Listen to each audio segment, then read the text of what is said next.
गुरु हरगोबिंद साहब महाराज जी ने कृपा की। पहला घोड़ा भी लेके आए ने ते दूसरा घोड़ा लेके जाने की भी तैयारी है। सो पावन पवित्र इतिहास मन विच एकाग्र करते हुए श्रवण करिए जी। सकल कचहरी की बदकनी भाई विधि चंद जी जदों पहला घोड़ा लैके गए तां भी धन श्री गुरु हरगोबिंद साहब महाराज जी के चरणों विच अरदास बेनती करके उन्होंने चाले पाए। कारज संपूर्ण होया तां भी सतगुरां दा शुकराना कीता। जदों दूसरा घोड़ा लैण वास्ते आउंदे ने उदों भी गुरु हरगोबिंद साहब महाराज भाई विधि चंद जी नूं थापड़ा दिंदे ने कि गुरु तेरे सदा अंग संग नाल रहेगा, जिस तरह तू चाहेगा उसी तरह होवेगा। ते साध संगत जिवें धन श्री गुरु हरगोबिंद साहब महाराज जी के चरणों च अरदास बेनती करके उन्होंने चाले पाए। इत्थे पहुंचे ने अपना नाम खोजी कणक रखवाया। बादशाह दे सिपाही लभ रहे सन, कोई घोड़े बारे सानू दस देवे। भाई विधि चंद जी ने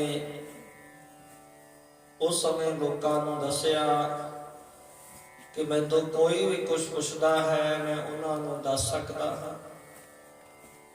ते भाई विधि चंद जी ने दसिया भी सौंदे खां दा नौकर आया। सुन तो बाद सौंदे खां नाल गलबात हुई।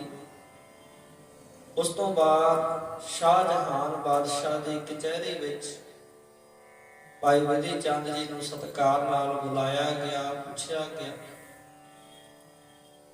कि जिहड़ा साडा घोड़ा है कौन लैके गया, किवें लैके गया, साडे खोजियां नूं समझ नहीं आ रही। ते भाई विधि चंद जी ने वचन कीता तुहानूं मैं वो समा लैके जाण वाले दा नाम नगर दसांगा, पर अगे तुहाडा अपना बल होवेगा, अपनी ताकत होवेगी उत्थों लैके आउण दी। इस तरह साध संगत जी जिवें जिवें बाबा विधि चंद जी उन्होंने वचन करते गए उन्होंने उस तरह करना। फिर उस थान ते बाबा विधि चंद जी पहुंचे जिथों घोड़ा पहला लैके गए सन। ते उस तो बाद उन्होंने वचन किया कि बादशाह जी ये जिहड़ा घोड़ा है इहदे भी उपर काठी पाई जावे, रकाबां पाईयां जाण, लगाम पा के तैयार बर तैयार किया जाए। ते फिर मैं तुहानूं दसांगा कि तुहाडा घोड़ा कित्थे है। बादशाह ने उस तरह किया। ते फिर भाई विधि चंद जी ने वचन किया कि असीं चाहुंदे हां नगर दे विच ढिंढोरा पटवाया जाए, कोई भी नगर दा प्राणी घरों बाहर ना आवे, किले दे सारे दरवाजियां नूं ताले मार दिते जाण। फिर साध संगत बादशाह ने कह के ताले भी लगवा दिते। ते जिवें जिवें समा लग रहा है बादशाह जी नूं गुस्सा आउंदा है इन्ना समा तुसीं ला रहे हो। ते साध संगत उस समय फिर बादशाह जी उन्होंने कह के टाइम बहुत लग रहा है। तो भाई विधि चंद जी समझाते आ बादशाह जी जो घोड़ा लैके गया है उदा मुर्शद बहुत बड़ा है, पूरा है, इस करके पता नहीं लग रहा, पर मैं तुहानूं दस के जावांगा। ਤੇ ਸਾਰੀਆਂ ਜੋ ਕਿਲੇ ਦੀਆਂ ਚਾਬੀਆਂ ਨੇ ਭਾਈ ਵਿਧੀ ਚੰਦ ਜੀ ਨੇ ਆਪਣੇ ਕੋਲ ਰਖਵਾ ਲਈਆਂ ਤੇ ਬਾਦਸ਼ਾਹ ਨੂੰ ਕਿਹਾ ਕਿ ਤੁਸੀਂ ਆਪਣੇ ਮਹਿਲਾਂ 'ਚ ਆਰਾਮ ਕਰੋ। ਪਰ ਬਾਦਸ਼ਾਹ ਕਿੱਥੇ ਆਰਾਮ ਕਰੇ, ਸੌਂਦੇ ਖਾਂ ਆਪਣੇ ਥਾਂ ਤੇ ਆਰਾਮ ਕਰਨ ਲੱਗਿਆ। ਉਸ ਤੋਂ ਬਾਅਦ ਜਦੋਂ ਸਾਰੇ ਸਿਪਾਹੀ ਵੀ ਆਪਣੇ ਆਪਣੇ ਥਾਂ ਤੇ ਹਨ ਤੇ ਫਿਰ ਭਾਈ ਵਿਧੀ ਚੰਦ ਜੀ ਦੇ ਬਚਨ ਕੀਤਾ, ਜਹਾਂ ਤੁਰੰਗਮਪੁਰ ਅਰਤਾਮ ਤਸਕਰ ਅਰ ਤਸਕਰ ਪਤਨਾਮ, ਸੁਨ ਕਰ ਲਿਖੋ ਕਿ ਜਾਤ ਰਖੀਜੈ ਪ੍ਰਾਤ ਕਚਹਿਰੀ ਮੈਂ ਕਰ ਕੀਜੈ। ਇਹ ਸਾਧ ਸੰਗਤ ਫਿਰ ਸਾਰਿਆਂ ਨੂੰ ਸਮਝਾਇਆ, ਉੱਚੀ ਆਵਾਜ਼ 'ਚ ਕਿਹਾ ਕਿ ਜਿੱਥੋਂ ਇਹ ਘੋੜਾ ਤੁਹਾਡਾ ਜਿਹੜਾ ਪਹਿਲਾ ਘੋੜਾ ਲੈ ਕੇ ਜਾਇਆ ਗਿਆ ਉਸ ਜਗ੍ਹਾ ਦਾ ਨਾਮ ਦੱਸਦਾ ਹਾਂ ਤੇ ਲੈ ਕੇ ਜਾਣ ਵਾਲੇ ਦਾ ਨਾਮ ਤੁਹਾਨੂੰ ਦੱਸਦਾ ਹਾਂ ਤੇ ਚਾਹੇ ਤਾਂ ਤੁਸੀਂ ਯਾਦ ਰੱਖ ਲਓ ਤੇ ਚਾਹੇ ਕਾਗਜ਼ ਤੇ ਲਿਖ ਲਓ।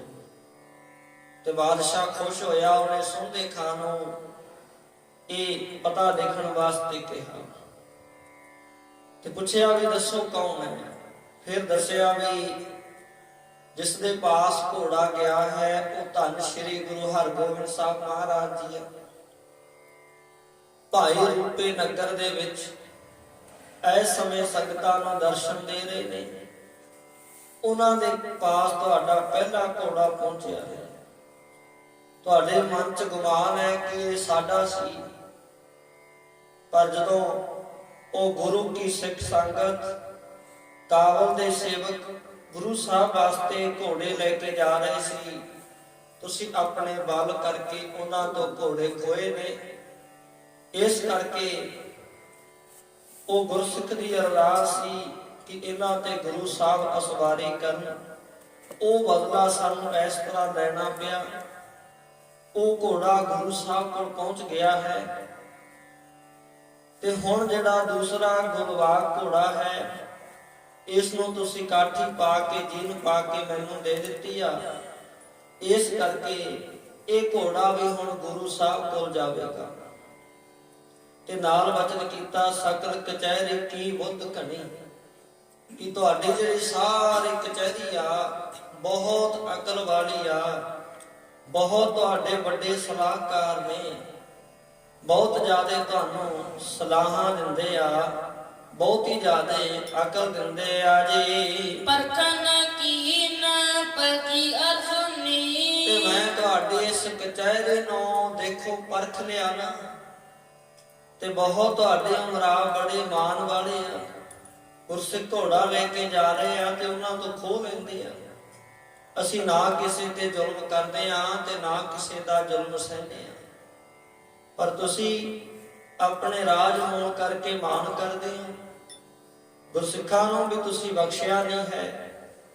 ਇਸ ਕਰਕੇ ਤੁਹਾਡੀ ਸਾਰੀ ਕਚਹਿਰੀ ਨੂੰ ਪਰਖ ਕੇ ਅਸੀਂ ਤੁਹਾਡਾ ਮਾਣ ਦੂਰ ਕਰਾਂਗੇ ਜੀ। ਜਿਸ ਪਰ ਭਗਤ ਜੀ ਇਹ ਅਚਾਰ, ਤੇ ਜਿਸ ਨਗਰ ਦੇ ਵਿੱਚ ਪਹਿਲਾ ਘੋੜਾ ਹੈ ਤੇ ਜਿਸ ਨਗਰ ਦੇ ਵਿੱਚ ਇਹ ਦੂਸਰਾ ਘੋੜਾ ਜਾਵੇਗਾ ਜੀ, ਕਹਿ ਸਭ ਆਪਨ ਦੋਸ਼ ਉਤਰ, ਤੇ ਤੁਹਾਡੇ ਮਨ 'ਚ ਕਿਤੇ ਸ਼ੰਕਾ ਨਾ ਰਹਿ ਜਾਵੇ ਕਿ ਇਹਨਾਂ ਨੇ ਕਿਹਾ ਸੀ ਜਿੱਥੇ ਘੋੜਾ ਗਿਆ ਹੈ ਉਸ ਨਗਰ ਦਾ ਨਾਮ, ਉਸ ਮਾਲਕ ਦਾ ਨਾਮ ਦੱਸਾਂਗੇ।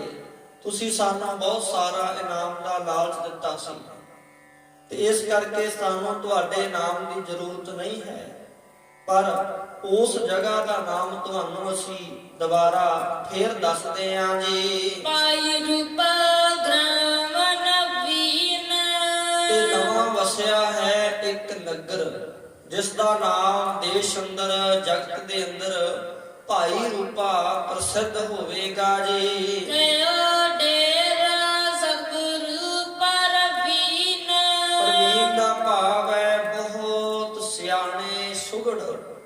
ਧੰਨ ਸ੍ਰੀ ਗੁਰੂ ਹਰਗੋਬਿੰਦ ਸਾਹਿਬ ਮਹਾਰਾਜ ਜੀ ਦਾ ਉੱਥੇ ਡੇਰਾ ਕੀਤਾ ਹੋਇਆ ਹੈ ਜੀ। ਇਹ ਦਿਲਬਾਗ ਖਰ ਹਜਾਨ, ਤੇ ਜਾਣ ਲਓ ਉੱਥੇ ਪਹਿਲਾ ਜਿਹੜਾ ਘੋੜਾ ਹੈ ਦਿਲਬਾਗ ਉੱਥੇ ਉੱਥੇ ਖੜਾ ਹੈ ਜੀ। ਅਬ ਗੁਲ ਬਾਗ ਜਾਏ ਕੈਸ ਤਾਨਾ। ਤੇ ਜੇ ਤੁਹਾਡੇ ਵਿੱਚ ਕੋਈ ਤਾਕਤ ਹੈ, ਰੋਕ ਸਕਦੇ ਹੋ ਤੇ ਰੋਕ ਲਓ।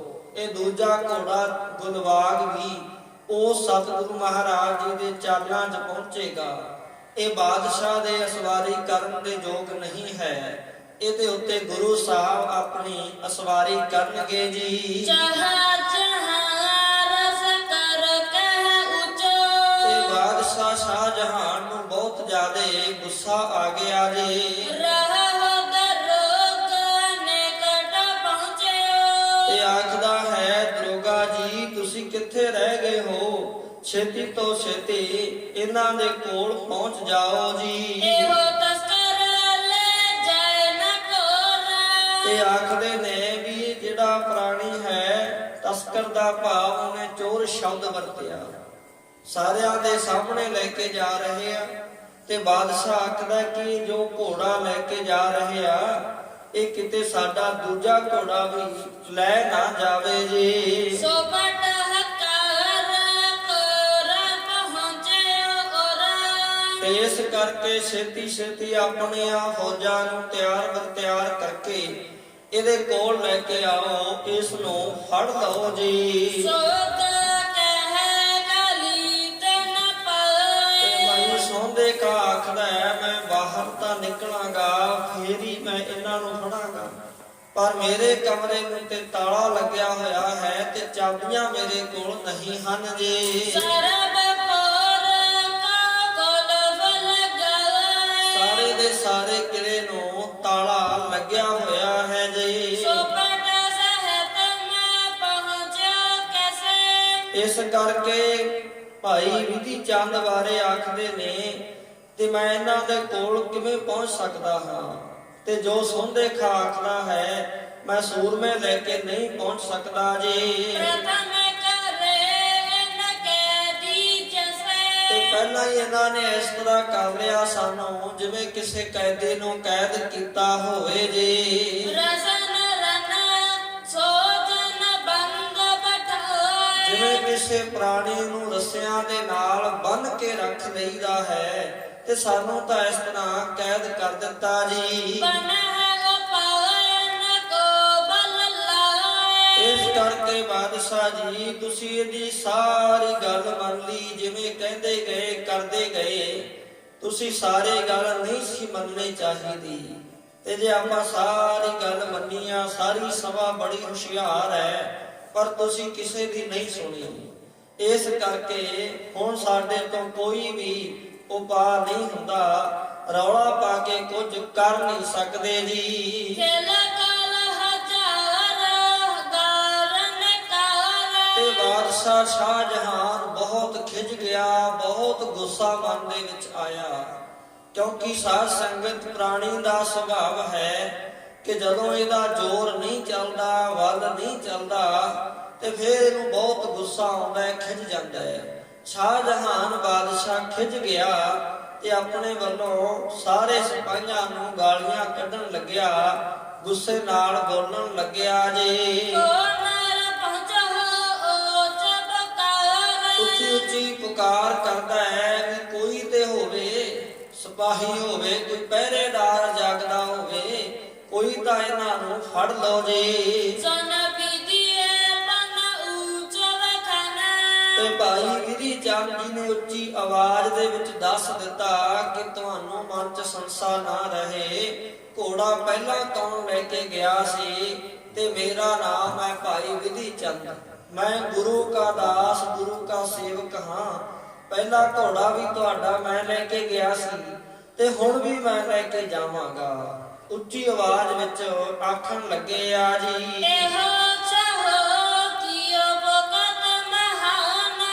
ਤੇ ਆਖਣ ਲੱਗੇ, ਬਾਦਸ਼ਾਹ ਜੀ ਤੁਹਾਨੂੰ ਗੁੱਸਾ ਨਹੀਂ ਕਰਨਾ ਚਾਹੀਦਾ, ਤੁਸੀਂ ਗੁੱਸਾ ਕਿਉਂ ਕਰਦੇ ਹੋ ਜੀ?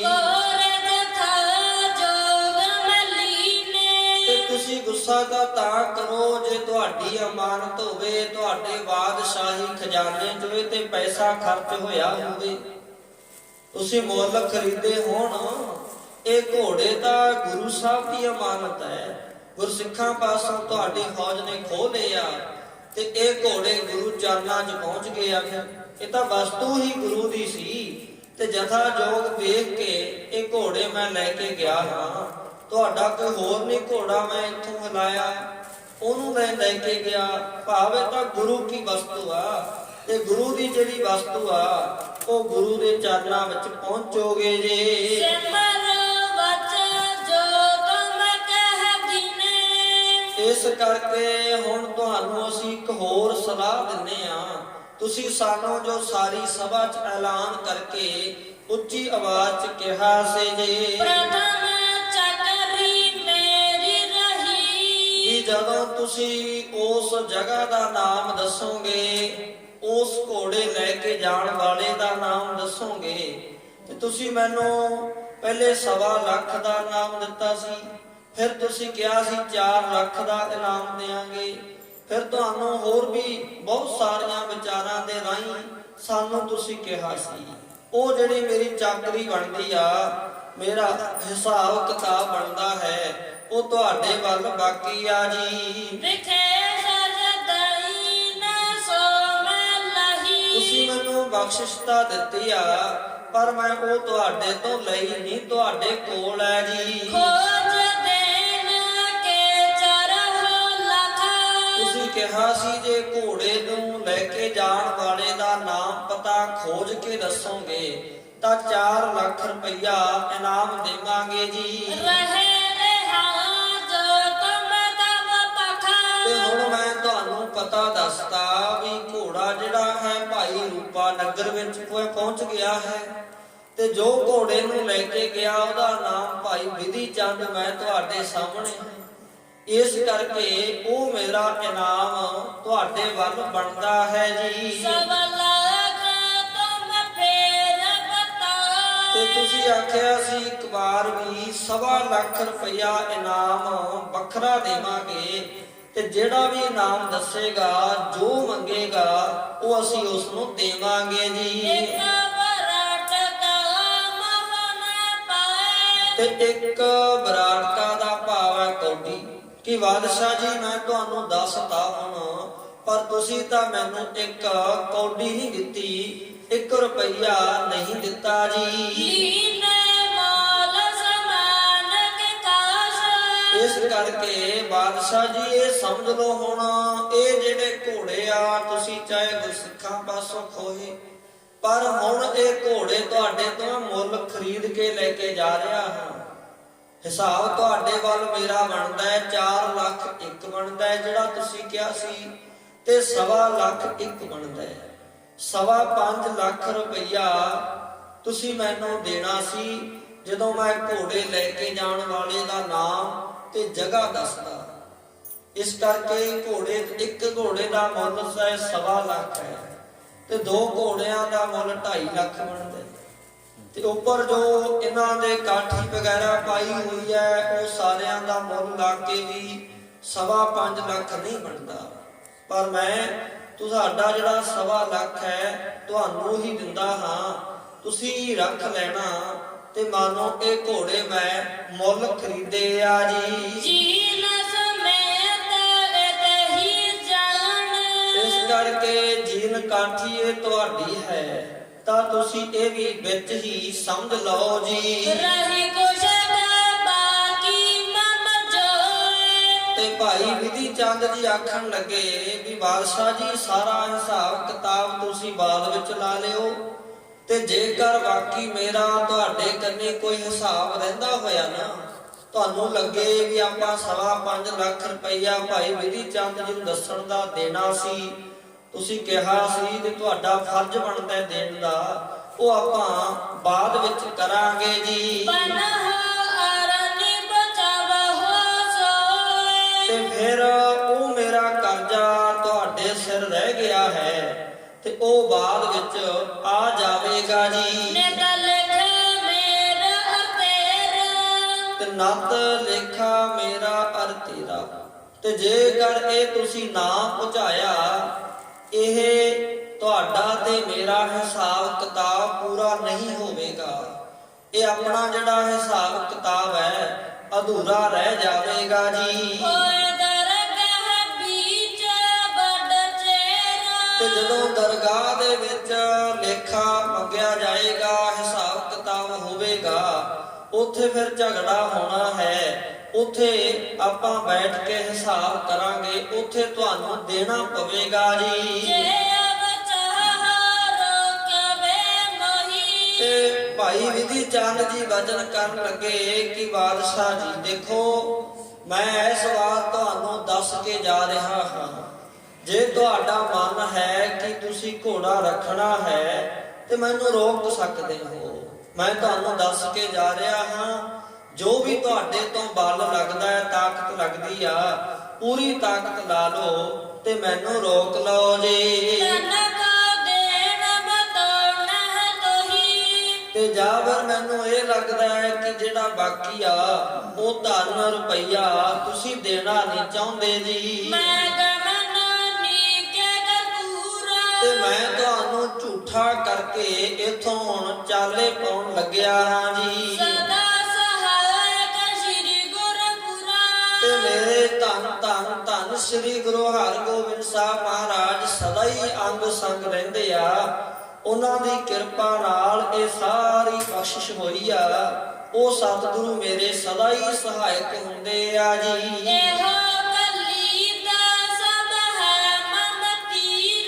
ਬਾਦਸ਼ਾਹ ਚਾਹੇ ਤੂੰ ਐ, ਪਰ ਤੇਰੇ ਕਿਲੇ ਦੀਆਂ ਚਾਬੀਆਂ ਮੇਰੇ ਕੋਲ ਹਨ ਜੀ। ਤੇ ਜਿਹੜੀ ਆ ਰਾਵੀ ਨਦੀ ਦਾ ਪ੍ਰਵਾਹ ਚੱਲਦਾ ਹੈ, ਇਸ ਵਿੱਚ ਚਾਬੀਆਂ ਸਿੱਟ ਕੇ ਜਾਵਾਂਗਾ ਜੀ। ਤੇ ਜੇ ਮੈਨੂੰ ਤੁਸੀਂ ਰੋਕ ਸਕਦੇ ਹੋ ਤਾਂ ਛੇਤੀ ਚਾਰੇ ਪਾਸੇ ਘੇਰਾ ਪਾ ਲਓ, ਤਾਂ ਕਿ ਮੈਂ ਕਿਲੇ ਤੋਂ ਬਾਹਰ ਨਾ ਜਾ ਸਕਾਂ ਜੀ। ਤੇ ਪਹਿਲਾਂ ਇਸ ਨਦੀ ਚੋਂ ਚਾਬੀਆਂ ਜ਼ਰੂਰ ਕੱਢ ਲੈਣੀਆਂ ਜੀ। ਇਸ ਤਰ੍ਹਾਂ ਸਾਰਿਆਂ ਦੇ ਨਾਲ ਬੜੇ ਧੀਰਜ ਦੇ ਨਾਲ, ਬੜੇ ਉਤਸ਼ਾਹ ਦੇ ਨਾਲ ਵਚਨ ਕੀਤੇ ਆ ਜੀ। ਤੇ ਨਾਲ ਨਾਲ ਭਾਈ ਵਿਧੀ ਚੰਦ ਜੀ ਕਹਿੰਦੇ, ਬਾਦਸ਼ਾਹ ਜੀ ਇੱਕ ਹੋਰ ਗੱਲ ਰਹਿੰਦੀ ਆ। ਮੈਂ ਤੁਹਾਡੇ ਨਾਲ ਵਚਨ ਕੀਤਾ ਸੀ ਵੀ ਘੋੜਾ ਪਹਿਲਾਂ ਕਿਵੇਂ ਲੈ ਕੇ ਗਿਆ ਸੀ, ਉਹ ਤੁਹਾਨੂੰ ਦੱਸਣਾ ਸੀ। ਤੇ ਹੁਣ ਜਦੋਂ ਆ ਦੂਜਾ ਘੋੜਾ ਲੈ ਕੇ ਜਾਵਾਂਗਾ ਤੇ ਮੈਂ ਤੁਹਾਨੂੰ ਦੱਸਦਾ ਹਾਂ ਮੈਂ ਘੋੜਾ ਪਹਿਲਾਂ ਕਿਵੇਂ ਲੈ ਕੇ ਗਿਆ ਸੀ, ਉਹ ਵੀ ਤੁਹਾਨੂੰ ਦੱਸ ਕੇ ਜਾਵਾਂਗਾ। ਇਸ ਤਰ੍ਹਾਂ ਕਹਿੰਦਿਆਂ ਹੋਇਆਂ ਭੈ ਤੋਂ ਡਰ ਤੋਂ ਰਹਿਤ ਭਾਈ ਸਾਹਿਬ ਭਾਈ ਵਿਧੀ ਚੰਦ ਜੀ ਨੇ ਸਤਿਗੁਰੂ ਗੁਰੂ ਹਰਗੋਬਿੰਦ ਸਾਹਿਬ ਮਹਾਰਾਜ ਜੀ ਦਾ ਸਿਮਰਨ ਕੀਤਾ ਹੈ ਜੀ। ਤੇ ਮਨ ਦੇ ਵਿੱਚ ਮਾਨਾਂ ਦਾ ਭਾਵ ਅਰਦਾਸ ਕੀਤੀ ਆ, ਮਹਾਰਾਜ ਮੇਰੇ ਅੰਗ ਸੰਗ ਸਹਾਇਕ ਹੋਇਓ, ਸਦਾ ਅੰਗ ਸੰਗੇ ਆ ਭੰਗੰ ਬੈਭੂਤੇ। ਤੇ ਗੁਰੂ ਸਾਹਿਬ ਦੀ ਬਾਣੀ ਚ ਬਚਨ ਆਉਂਦਾ ਹੈ, ਆਪਣੇ ਜਨ ਕੀ ਆਪੇ ਰੱਖੈ ਆਪੇ ਨਾਮ ਜਪਾਵੈ, ਜਹ ਜਹ ਕਾਜ ਕਿਰਤ ਸੇਵਕ ਕੀ ਤਾਂ ਤਹਾਂ ਉਠ ਧਾਵੈ। ਦੇ ਮਹਾਵਾਕਾਂ ਅਨੁਸਾਰ ਸਤਿਗੁਰੂ ਸਹਾਇਕ ਹੁੰਦੇ ਆ। ਤੇ ਭਾਈ ਵਿਧੀ ਚੰਦ ਜੀ ਅਰਦਾਸ ਕਰਦੇ ਆ, ਮਹਾਰਾਜ ਤੁਹਾਡੇ ਚਰਨਾਂ 'ਚ ਪਹੁੰਚ ਕੇ ਕੜਾਹ ਪ੍ਰਸ਼ਾਦ ਦੀ ਦੇਗ ਮੈਂ ਕਰਵਾਵਾਂਗਾ। ਹੁਣ ਜਿਹੜਾ ਕਾਰਜ ਰਹਿ ਗਿਆ ਹੈ ਇਹਦੇ ਵਿੱਚ ਵੀ ਮੇਰੇ ਸਹਾਇਕ ਹੋਵੋ ਜੀ। ਇਸੇ ਪਾਤਸ਼ਾਹੀਆਂ ਦਾ ਧਿਆਨ ਧਰ ਕੇ ਨਮਸਕਾਰ ਕਰਦਾ ਹੈ, ਬੇਨਤੀ ਕਰਦਾ ਹੈ ਜੀ ਕਿ ਮਹਾਰਾਜ ਮੇਰੇ ਅੰਗ ਸੰਗ ਸਹਾਇਕ ਹੋ ਕੇ ਸਹਾਇਤਾ ਕਰਿਓ ਤੇ ਪਹਿਲਾਂ ਦੀ ਤਰ੍ਹਾਂ ਇਹ ਘੋੜਾ ਪਾਰ ਹੋ ਜੇ। ਕਿਲੇ ਦੀ ਕੰਧ ਚਾਹੇ ਬਹੁਤ ਉੱਚੀ ਆ, ਵੱਡੀ ਆ, ਪਰ ਮਹਾਰਾਜ ਤੁਸੀਂ ਮੇਰੇ ਸਹਾਇਕ ਹੋਇਓ। ਤਾਂ ਸਾਧ ਸੰਗਤ ਜੀ ਉਸ ਸਮੇਂ ਫਿਰ ਸਾਰਿਆਂ ਨੂੰ ਉੱਚੀ ਆਵਾਜ਼ ਵਿੱਚ ਦੱਸਣ ਲੱਗੇ ਆ ਜੀ। ਤੇ ਵਚਨ ਕੀਤਾ, ਭਾਈ ਹੁਣ ਮੈਂ ਜਾ ਰਿਹਾ ਹਾਂ। ਤੇ ਪਹਿਲਾ ਘੋੜਾ ਵੀ ਮੈਂ ਕਿਲੇ ਦੀ ਕੰਧ ਤੋਂ ਪਾਰ ਟਪਾਇਆ ਸੀ, ਤੇ ਦੂਸਰਾ ਘੋੜਾ ਵੀ ਦੌੜਾ ਕੇ ਮੈਂ ਕਿਲੇ ਦੀ ਕੰਧ ਪਾਰ ਕਰਕੇ ਜਾਵਾਂਗਾ। ਇੰਨਾ ਰਹਿੰਦਾ ਸੀ, ਹੁਣ ਇਹ ਵੀ ਤੁਹਾਨੂੰ ਮੈਂ ਦੱਸ ਦਿੱਤਾ ਹੈ। ਇਸ ਕਰਕੇ ਕੋਈ ਉਪਾਅ ਹੁੰਦਾ ਹੈ, ਕੋਈ ਯਤਨ ਹੁੰਦਾ ਹੈ ਤੇ ਤੁਸੀਂ ਕਰ ਲਓ ਜੀ। ਤੇ ਮੇਰੇ ਤੋਂ ਬਾਅਦ ਕਿਤੇ ਪਛਤਾਵਾ ਨਾ ਕਰੀ ਜਾਣਾ ਵੀ ਸਾਨੂੰ ਦੱਸਿਆ ਨਹੀਂ, ਬਿਨਾਂ ਦੱਸੇ ਤੋਂ ਘੋੜਾ ਲੈ ਗਏ ਆ ਜੀ। ਤੇ ਫੇਰ ਆਖੀ ਜਾਣਾ ਵੀ ਸਾਨੂੰ ਤਾਂ ਖਬਰ ਹੀ ਨਹੀਂ ਹੋਈ ਘੋੜਾ ਕਦੋਂ ਲੈ ਗਏ, ਹੁਣ ਮੈਂ ਲੈ ਕੇ ਜਾਂਦਾ ਹਾਂ ਜੀ। ਤੇ ਭਾਈ ਵਿਧੀ ਚੰਦ ਜੀ ਨੇ ਸਮੂਹ ਚਾਬੀਆਂ ਦਾ ਗੁੱਛਾ ਆਪਣੇ ਹੱਥ ਵਿੱਚ ਰੱਖਿਆ ਹੈ ਜੀ। ਇੱਕ ਵਾਰ ਕਿਹਾ, ਦੋ ਵਾਰ ਕਿਹਾ, ਇਸ ਤਰ੍ਹਾਂ ਕਹਿੰਦਿਆਂ ਕਹਿੰਦਿਆਂ ਜੀ ਜਿੱਥੇ ਬਹੁਤ ਡੂੰਘਾ ਜਲ ਸੀ ਉਹਦੇ ਵਿੱਚ ਸਿੱਟਣੀਆਂ ਕੀਤੀਆਂ ਜੀ। ਤੇ ਨਾਲ ਦੱਸਿਆ ਕਿ ਭਾਈ ਹੁਣ ਚਾਬੀਆਂ ਲੱਭਣ ਵਾਲੇ ਬਹੁਤ ਨੇ, ਤੁਹਾਡੇ ਕੋਲ ਖੋਜੀ ਬੜੇ ਆ ਤੇ ਕੋਈ ਚੰਗਾ ਖੋਜੀ ਲੱਭ ਕੇ ਜ਼ਰੂਰ ਚਾਬੀਆਂ ਨੂੰ ਲੱਭ ਲੈਣਾ ਜੀ। ਤੇ ਭਾਈ ਵਿਧੀ ਚੰਦ ਜੀ ਨੇ ਆਪਣੇ ਘੋੜੇ ਨੂੰ ਚਾਬਕ ਮਾਰਿਆ ਹੈ ਜੀ। ਤੇ ਘੋੜੇ ਨੇ ਵੀ ਰਸ ਵਿੱਚ ਆ ਕੇ, ਗੁੱਸੇ ਚ ਆ ਕੇ ਆਪਣਾ ਬਲ ਸੰਭਾਲਿਆ ਹੈ ਜੀ। ਪਹਿਲਾਂ ਥੋੜੀ ਵਾਰ ਦੜਾਇਆ, ਫਿਰ ਮੁੜਿਆ, ਫਿਰ ਦੜਾਇਆ, ਫਿਰ ਮੁੜਿਆ ਤੇ ਤੀਸਰੀ ਵਾਰ ਦੇ ਵਿੱਚ ਛੋਟੀ ਛਲਾਂਗ ਲਗਾ ਕੇ ਫਿਰ ਇੱਕੇ ਦਮ ਉੱਚੀ ਛਲਾਂਗ ਲਵਾਈ ਆ ਤੇ ਘੋੜਾ ਇਸ ਕਿਲੇ ਦੀ ਕੰਧ ਤੋਂ ਪਾਰ ਹੋ ਗਿਆ ਜੀ। ਬਹੁਤ ਡੂੰਘੇ ਜਲ ਦੇ ਵਿੱਚ ਘੋੜਾ ਰਾਵੀ ਨਦੀ 'ਚ ਪ੍ਰਵੇਸ਼ ਹੋਇਆ ਹੈ ਜੀ। ਤੇ ਭਾਈ ਵਿਧੀ ਚੰਦ ਦਾ ਅਭਿਆਸ ਬਹੁਤ ਜ਼ਿਆਦਾ ਆ ਤੇ ਨਾਲ ਗੁਰੂ ਦੀ ਕਿਰਪਾ ਬਹੁਤ ਵਰਤ ਰਹੀ ਆ।